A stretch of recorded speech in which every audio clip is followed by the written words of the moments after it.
Florida this week got caught in a little hoax of their own, a lie that it told about itself when thousands of pages of reviews at the Education Department and the state's Republican governor were pressured to release to explain their, at the time, baffling ban of dozens of school math books. Yeah, math textbooks last month. It turns out none of the reviewers they cited found the banned topic of critical race theory in not one of the elementary math textbooks.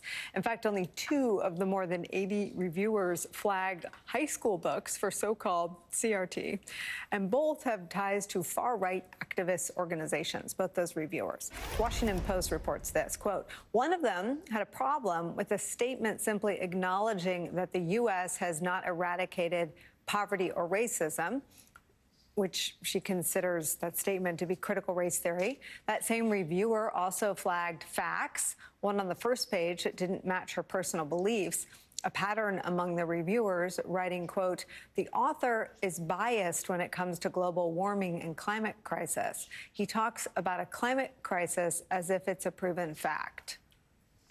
She also complained that discussion of vaccines didn't mention, quote, natural immunity, end quote. We're back with our panel. So 2 of the reviewers, Aaron Haynes, don't live on planet Earth and all of our facts and gravity that pulls us down. But this whole thing was bogus. And now all these textbooks in Florida have been banned behind a sort of political phony act is this ugly truth. Do you think anything will come of it, Aaron? Well, I think what's coming of it is exactly what Republicans are hoping will come of it, is that, you keep critical race theory in the headlines and these books are banned. Look, again, the issue is not about the threat of critical race theory being taught in K through 12 classrooms, just like the issue is not the threat of election integrity, right, being used to justify voter suppression in states across the country that are invoking these laws. But we're still talking about this largely because Democrats have yet to really craft an effective counter message to this, and Republicans are continuing to fill the void to effect. Invoking race as a strategy to galvanize voters may not be intellectually honest, but we know that it's politically expedient. So, I mean, going into November, while we know this is still going to be an issue that is very much a part of the culture war strategy, why not have a conversation as a country in terms of what we are actually talking about on the other side of a racial reckoning and after an election that was supposedly fundamentally about who and where we are as a country and a democracy? What does this mean for how our children are educated, what they learn about the history of America, and who gets a say in that? Matthew, what does that conversation look like? Well, as I was listening and you were led into this, I was thinking it's almost 100 years ago that we had the Scopes Monkeys trial over whether or not evolution should be taught in schools, when a teacher in Tennessee was fired for having the gall to teach about evolution. That was 100 years ago, 100 years ago, right now in Tennessee, in this country. And here we are back again with the same stuff over and over again about basically not teaching history or not teaching facts, are not exposing our students to sort of critical things that they can have a conversation about. If I were Democrats, I would say, come on, let's have a conversation about education. Let's have a conversation about who has the best interest of our students at hand. Let's have that conversation, because right now, Democrats have a 15-point advantage on education.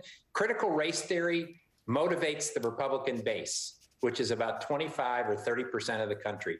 It's not going to win this election. It didn't win the election in spite of what many people said in Virginia. That's not what won the election in Virginia when you look at all the exit polls. So if I were the Democrats, I would say, come on, let's go. Let's have a conversation about education in our schools and who's funding it and who's providing the resources necessary to teach our kids.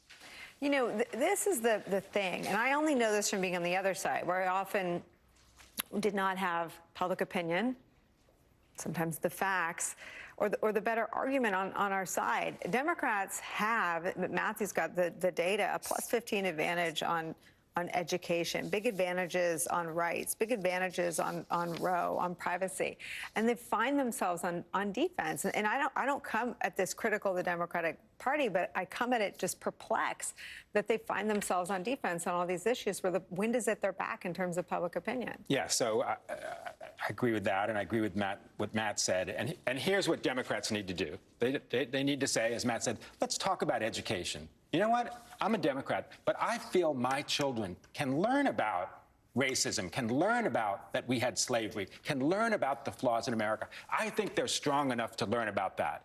And I think the beauty of America, the power of America, is that we try to heal the breach. We look at what was wrong with us. We teach people what was wrong with us as what is great, and then we figure out a better way. That's what I believe That's what Mallory education McMorrow is. said. No child alive today is responsible. Yeah, so that's the kind of thing that Democrats need to do. I agree. We shouldn't hide from this and pretend and just say critical race theory is a silly thing. It doesn't really exist. We need to say what do we care about education about? We care about educating American children to be better American citizens. All right.